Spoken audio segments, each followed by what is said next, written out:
you first come to MCC? I came in the fall of 1995. Remember my first class was a class on death and dying, just because it was available and it fit my schedule. So.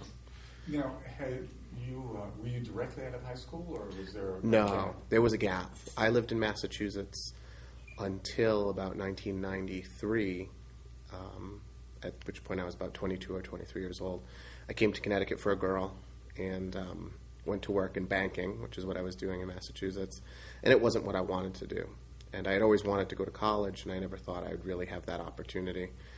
And a girl I knew who I was dating said, "I'm going to community college, you should start there." And I had never heard of that. In Massachusetts, there was no talk of community college, so I came here. So did you start with just one course, the Death and Dying? Or? No, I took, I think I took 3 courses that first semester. Death and Dying was, I remember it was like a 7 o'clock at night course, and it was a very grim course. But I know a lot about Elizabeth Kubler-Ross that I still remember today. Is that Sandy Tegas who taught that? No, I don't remember her name. It was Sandy. It was, It was Sandy, yeah. Okay, so what was your... Did you like the place? Did it meet your needs, college? It did. I mean, I've been to, I left here and went to Trinity and to St. Joe's, and I always tell people that the best education I ever got was at MCC. It definitely met my needs. It was a fabulous experience. And what made it fabulous? Well, the classes themselves and the professors were superior to anything I've been to before. I made connections with professors that still exist today. I became a writer really because I came to MCC, and someone for the first time told me that I knew how to write. And then eventually I became involved in student government and really got involved in the campus in a way that I never expected would happen. Do you think it was an English teacher who told you that you knew how to write? There was 2 of them. Jackie LeBlanc, who is now teaching at another community college, I think. I think she's at Holyoke. And Pat Sullivan. Still here. Yeah, and I know Pat well. So those 2 people told me I knew how to write. And, I sort of had the inkling back in high school writing wasn't difficult for me, but I never thought that writing could be something that would lead me anywhere. When the English professors told you that you had the ability to write, did you get the thought that maybe I can write professionally? Or I did. Yeah, I remember it started with Jackie. She had me writing. We had to write a journal entry every day, and then we'd eventually hand it in, and she would read every one of those entries. And people were writing pages and pages, and she would read them and comment on them. And I got the feeling that what I was writing was interesting to her, and I didn't really have that feeling before, where something I would write would capture anyone's interest. And so, that was sort of my first step into writing a book, was writing a journal that someone else was willing to read and comment and give me feedback on. And then I went on to Pat's classes, and the best class I ever took with him actually was a speech class, which was the only credit that didn't transfer to Trinity. And I say it's the best class I ever took here at MCC, and it's the only classes that was missing at all the other colleges. But that class, the way I had to hone an argument, make it clear, say it in 5 minutes, get up in front of the class, argue to the class. And Pat gave me the opportunity to get up and say things that he knew my classmates would not appreciate. But that's sort of, he recognized right away that that was the person I wanted to be. I wanted to be the person who would say things that might offend but might challenge at the same time someone's sensibilities. So you were a provocateur of some sort? A little bit, yes. I remember, the speech I remember most was I've always felt that women do a disservice to themselves by not demanding to be drafted.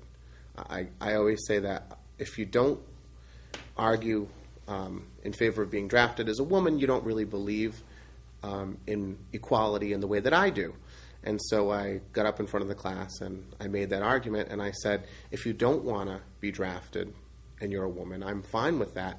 I just think you probably shouldn't have the right to vote at that point, because you're not going to have the same privileges because you don't have the same obligations. And that wasn't something that a lot of community college students, who tend to be older women to begin with, appreciated hearing. But Pat was the kind of teacher that let me do those things knowing I might be stepping out a little bit, but as long as I could defend myself.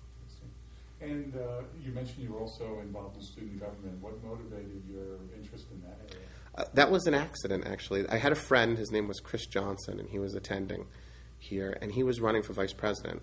And it occurred to him that he had a better chance of becoming vice president if he ran alongside someone running for president.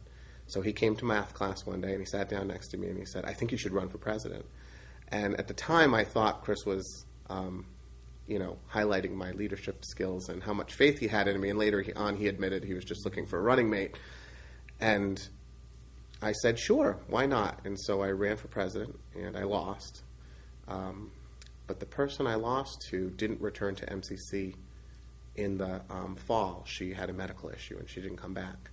It didn't allow me to become president, but it opened up a door in the Student Senate. So the person who won vice president became president, and Chris and I managed to come in as student senators because we had received so many votes. And that was sort of my step in the door. And then about a month later, the treasurer dropped out of school, and that opening presented itself. And so I took another step up to treasurer, and that's where I stayed for a couple of years. At what point in your time at MCC did you start thinking about going on for a bachelor's degree? Right away was my plan. I remember I was kind of sad that I wasn't going to be able to get it here. And at the time, I was doing the math, and I had figured that I took an easy first year. So I realized it would probably take me about 3 years to get my degree here, but I could do it in 2 if I did some summer classes and I really jammed my schedule, which I was capable of doing. But I remember taking my foot off the pedal and deciding I would rather spend 3 years here than the 2, just because I didn't want to leave. And I had a good time at my other colleges, but this was the place that really ended up being special for me. Okay. But the plan right away was to move on to something else. So the next stop was St. Joseph's? It was Trinity. I went to Trinity and St. Joe's at the same time.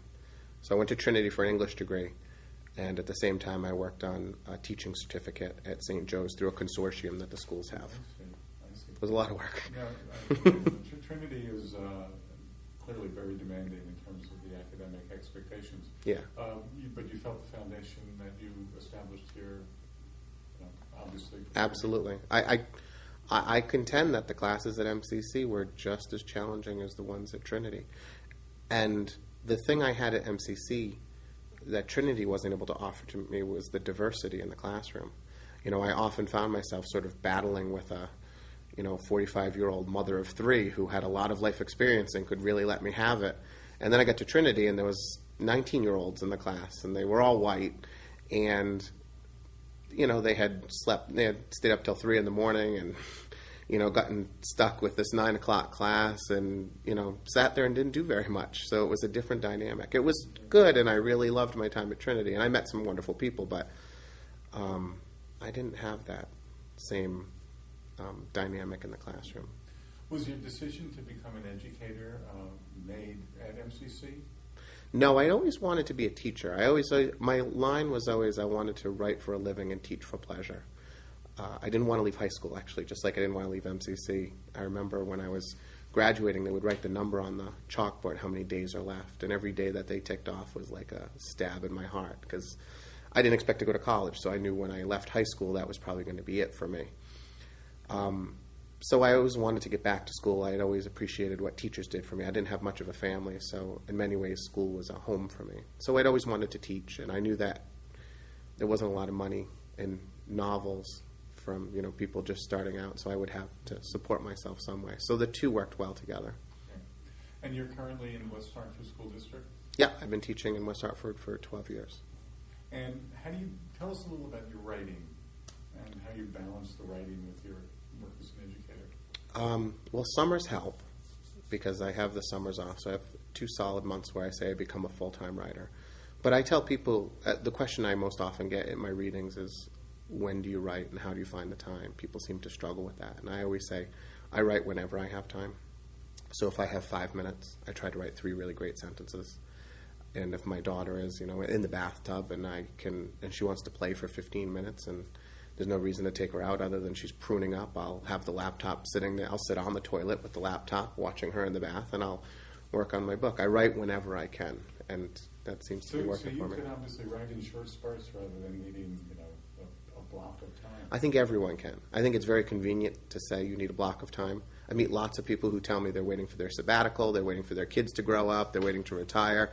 And I tell them, if you really wanted to write, you wouldn't be waiting for those things. You would not be able to wait to get back to the computer.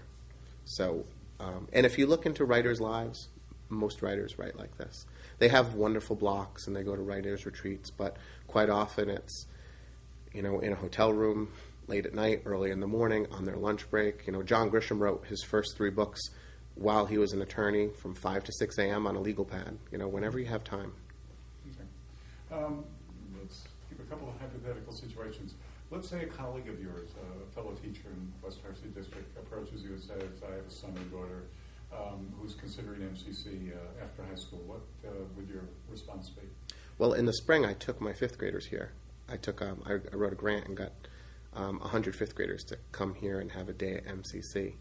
And I tell everyone that it's the perfect place to start. You don't go off to college at 18 and live in a dorm and drink a lot of beer, which was appealing to me at 18. But I think that a lot of times we ask kids to make really difficult decisions about their futures when they're not ready. So you come to MCC, you spend 2 or 3 years here. You take a lot of different classes. You take your death and dying class and your English classes and your math classes. You get a better foundation, much better than what you had in high school. And you get a sense of maybe what you want to do. And so after that's done, your credits will transfer. You have a really cheap education to begin with. MCC is going to be very affordable. And then you can go off to the school that you want to go to. And you can spend 4 years there. So you can end up with an associate's degree here. And if you want to have that 4-year college experience, then you go to UConn. You graduate 2 years later, but you're a little more mature. You're a little more, well-balanced. I think it's a great thing for kids to do. We should also mention that you were Connecticut Teacher of the Year a number of years ago. I was West Hartford Teacher there, and I was a finalist for Connecticut Teacher there. Well, how did that feel? It was good. Winning West Hartford Teacher there was pretty terrific. I was able to deliver a nice speech on convocation, and there's not many opportunities as a teacher where your colleagues are able to recognize your efforts. We spend our time in classrooms with 25 kids, and my 10-year-olds tend to not recognize my talents in a way that I feel they should. So it's an opportunity as a teacher, one of those few where your colleagues give you a nod. When I got to the Connecticut Teacher of the Year process, in the beginning I was very gung-ho. I wanted to be Connecticut Teacher of the Year. And I was also keenly aware that you get one shot at it. You can only be West Hartford Teacher of the Year once, and that's your avenue. So it's not like you can keep going for it. And as I got whittled down, it ended up being 4 people, and that's when I got to meet the 3 other finalists. And at the time I think I was in my 6th year of teaching, and I met someone with 40 years experience, 35 years experience, 32 years experience. And at that point I stepped back and said, I'm a finalist, and that's about where I should be. That these people, regardless of their skill, have put in the time and they deserve to be here. And I sort of felt a little bit like a pretender. And when the call came that I wasn't going to win, I'll always remember that night that the call came and he said, "Hi, Matt, you didn't win." And I was a little sad, but I turned to my wife and I said, I really think I reached the spot I should have reached. The Peter Principle would have kicked into play at that point if I had become the finalist and been the winner. So I felt good where it ended. Anything else you'd like to talk about that we haven't covered? About MCC. Well, I mean, I can't get over what it looks like now. Part of me, I'm so happy with what has happened with the campus. It's nothing like what it was when I was a kid here. It was the low building and then in the lower campus. Yeah. Which are now an open, grassy right. area. I walked, earlier this year I came here for something, and I brought my wife down to where the campus was, the lower campus, and I looked at the field and I said, there used to be paths that I had to, icy paths with large snow mounds on either side, and I'd have to navigate them and find the building, and it was dark. and there was those yellow sodium lights that, you couldn't make out faces when they were walking, people were walking towards you. So I think it's wonderful, but I always feel a little, I think that the shabbiness, I guess, of the campus that it used to be, I liked it in a way. I thought it made us tough. I feel like you went down to the lower campus and it was -10 that night, and the stairs were nothing but a sheet of ice, and you were better off walking down the snowy hill. And half of your preparation to go to class was to figure out what you would wear and which trailer had heat and which trailer didn't. I feel like they have it a little too good now. I feel like, they don't know what it's like to really go to a community college that doesn't have much. So I always have mixed feelings when I come here. It's a good perspective. One of our previous guests lamented the fact that it's just an open area, and you would never know that a college existed there for 30 years. Right. And he suggested that we put up some type of plaque or something, which may or may not happen. But I felt a real sense of sadness when I first walked down there and just saw. Yeah, I felt the same. I wrote about it. I said someone stole my college and put a pretty field in its place. And yeah, there's nothing there right now but a pretty field. And I told my wife, she said, "You want to come for a picnic here sometime?" And I said, "No, this wasn't for picnics. There was like broken pavement. And this isn't the place, I think, for picnics. This is the place where I think you really go to learn if you really want to learn." Nobody who went down to the lower campus who didn't want to go down there and, learn something new that day. You didn't do that. Oh, I did have a question. You've been in the West Hartford School District for how many years? 12 years now. So some of your former students probably have graduated, or? They have. Some of them are babysitting my 2-year-old now. And so any of them contacted you and said, "Mr. Dix, I'm thinking of going to MCC"? No one yet. Every one of the students who a lot of them stay in touch with me. It's really nice. I do a Shakespeare play every year with my 5th graders, and lots of my former students will come back to watch the play, so I see them every year. And the ones that have gone to college have all gone to 4-year schools at this point. I think it's so important, though, for kids to know that this opportunity was here. When I came to Connecticut, I had no money. I lived in my car for a short period of time when I came here. And I don't think I ever paid MCC a penny to come here. I remember I walked into admissions with some paperwork, and the attitude was sort of, they looked at the paperwork and said, I remember the woman said, "Honey, you don't have to worry about a thing." And so I don't remember paying a dime. And I got an education that completely transferred to Trinity. 2 years of Trinity, essentially, for free at a school like this. And I have so many students who, like me, college wasn't something they thought they could ever go to because of finance. And so every year now I plan on bringing my 5th graders here just to let them know that there's a place like this that you can go to that they're going to make affordable for you. And even if you finish 2 years here and that's all you ever end up doing, the education that you're going to get is going to be fantastic, and it's going to take you places. In recent years, we've seen a tremendous increase in the students from Conard and Hall. And, technically, Tunsis is the school that serves West Hartford. Right. But for whatever reasons, and it's really good reasons, they're coming out here in droves at this point. I'm glad to hear that, because it's terrific. I think we'll see a change in education where kids won't be going off to their 4-year school at the age of 18. As a parent, thinking of my daughter, I don't want to invest $150,000 in an 18-year-old who doesn't really know what she wants to do. So I'm hoping by the time she's 18, we're looking at education as you graduate when you're 18 and you spend 2 to 4 years coming to a community college, working in some jobs, volunteering. And then when you're 22 and you're a little more you're not going to be centered at 22, but a little more centered and have a better idea of what you might want to do, then you end up going to your 4-year school. But this is the kind of place where you can go, you get an education, and you can sort of broaden your horizons and start to look at areas that maybe you haven't looked at before, do some studying that you never would have expected to do. Anything that we haven't covered? I don't think so. It's been a wonderful experience. I saw you had Dean Carter here earlier. I was hoping to catch him. Because he retired about a year and a half ago. Right. Yeah, he was involved in our leadership, and I saw him a couple years ago when I spoke at, I think it was Convocation here. Yeah, but he changed a lot of people's He lives. remembered you. He did? Yeah, he did. He's right, because I asked him. Referred to as one of his mentees. Yeah. Wow. Yeah. He took me to Washington one year with, we went to a leadership conference in Washington, and, that was the kind of thing I would have never expected to be able to do as a kid. And the lessons that I learned sitting at a conference, not even like, we went to classes and we did workshops and things, but I remember the best part of that was sitting at breakfast with Dean Carter and listening to him, like, sort of tell me how to live my life through, stories and through lessons and things like that. And then I remember driving home, we were all in a van, and I was with a bunch of people who didn't know how to drive. They were all like kids who were taking the bus to school.